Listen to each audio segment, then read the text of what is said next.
So today I want to tell a story. I want to tell a story about how at my company, Metamarkets, over the last year and a half, we have had a quest for speed and performance over large-scale data. The title of my talk is 1 billion rows per second, Analytics for the Digital Media Markets. And to sort of frame what drove this quest, first I want to talk a bit about what these online ad markets look like. They really are a massive scale amount of data place. There's a quote about, I believe it was Willie Sutton was asked, why do you rob banks? And his answer was, well, that's where the money is. In my case, people have asked me, why did you go from bioinformatics to online retail to finance and then finally to online ads? Well, that's where the data is. Every day there are almost 100 billion microtransactions involving publishers selling ads to advertisers, which are being displayed in front of audiences. And every one of these events has dozens of attributes, whether it be a location or a content category, a geo, a creative ad format. The challenge that we face at Metamarkets is how we can provide fast dashboards over this big data. And that's not all we do at Metamarkets. We also have an entire analytics layer. I'm not going to talk about that today, and I won't talk much about our interactive dashboards. What I will talk about is the engine that powers everything else we do and how we got that engine to go very fast. There's really if we look at our stack, there's really two things you need to do when you're working with data. At the very bottom, you need to ingest it. You need to process it. This is often called ETL, extract, transform, and load.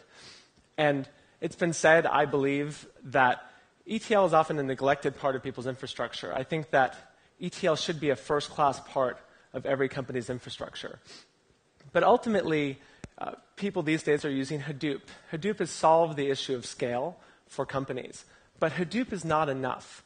Hadoop is a processing layer. And if you want to get speed over accessing your data, you're going to need a query layer. That typically is something like a database. So our goal in providing what we define as fast, really, to put it in words, is we'd like to be able to crunch the data in minutes. Hadoop can do that on scale of minutes, but we'd like to query it in seconds. So we started by using a relational database.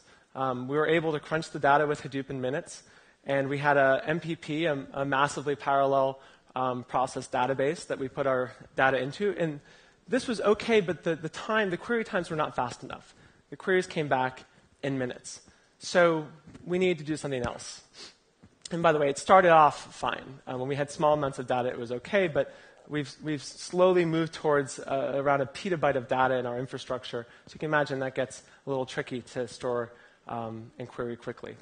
So we moved to using another solution, which was HBase. HBase is a key value store. It's one of the NoSQL offerings. When we did that, what we had to move towards was actually pre-processing in Hadoop and putting a lot more load on Hadoop for figuring out what are all the possible queries we might ask our data. We would anticipate those queries, we would compute them, and then we would store those results in the database, in HBase. The result was our queries were suddenly very, very fast. But as our data got large and more complex, as we added dimensions to our data, the number of possible queries over that data became exponentially large. And I have that little graph in the corner there. Anyone who's done any work with OLAP can tell you this challenge. So one of my engineers approached me and he said something that should strike fear in any CTO's heart. He said, Mike, I'd like to build our own database. So, we're a startup. We take risks. Certainly, if that didn't work, we could go back to HBase and try to configure that. So we did that. We built our own database. The database is called Druid, and the difference between HBase versus the MPP database that we used is that in this case, we again went back to a basic summarization step in Hadoop. We loaded all of the data into our Druid database, but instead of putting all of that data on disk, we put all of that data in memory. And that small last piece is what has allowed us to crunch the data in minutes and to query it in seconds, and in fact, in many cases, in milliseconds. And so I want to review the 4 principles that have really unlocked performance for us with this new architecture. And many of them have been done by others for other database offerings as well. The first is summarizing your data. Almost every company out there has got to have that first ETL step of reducing the raw data into something that is slightly smaller. In our case, we reduce all of our data to hourly buckets, and we choose a set of dimensions that we care about, and we throw out the other dimensions. That gets you about a 100-fold reduction in your data. So you get a 100-fold increase in a sense of throughput. The next two things are you want to distribute and parallelize your data. Distributing your data is not enough, actually. Many people think about distributed systems. That's fine if the data is spread out over many places, as is in HBase. But the other important piece is that when you ask a question of the data, those queries must be parallelized over all of the nodes. And that means that each of your nodes can actually be doing a little bit of work so that you do get another increase relative to the number of nodes you have in performance. You get higher throughput.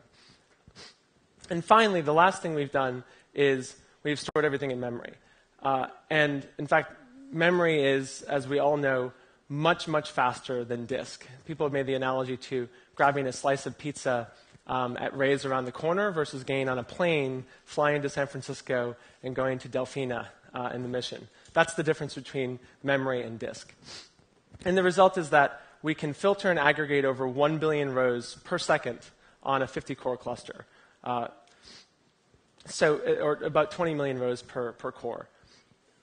So what happens when you unlock this kind of performance? There's a few results that I think represent a breakthrough in the experience of working over the scale of data.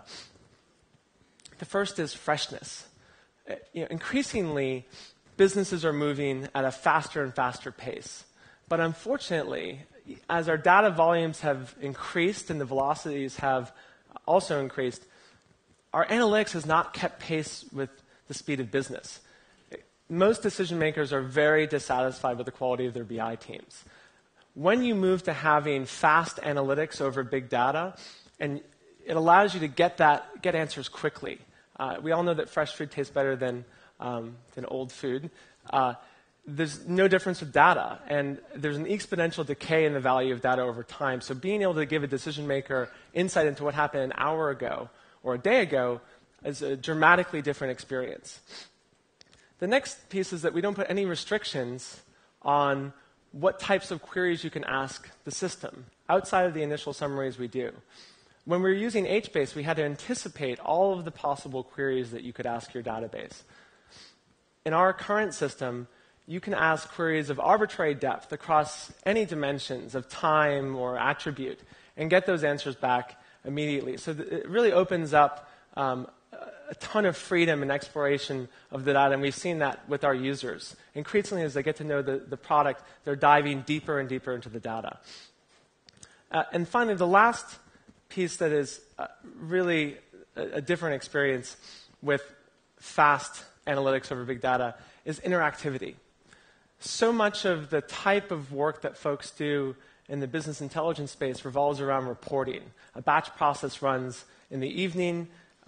Possibly it runs every weekend, and on Monday it arrives at the decision maker's desk. Here what we've done is we've disintermediated the entire supply chain of reporting, often including a business analyst. A decision maker talks to a business analyst talks to a DBA pulls the data or runs a batch process, and then it comes back up the chain.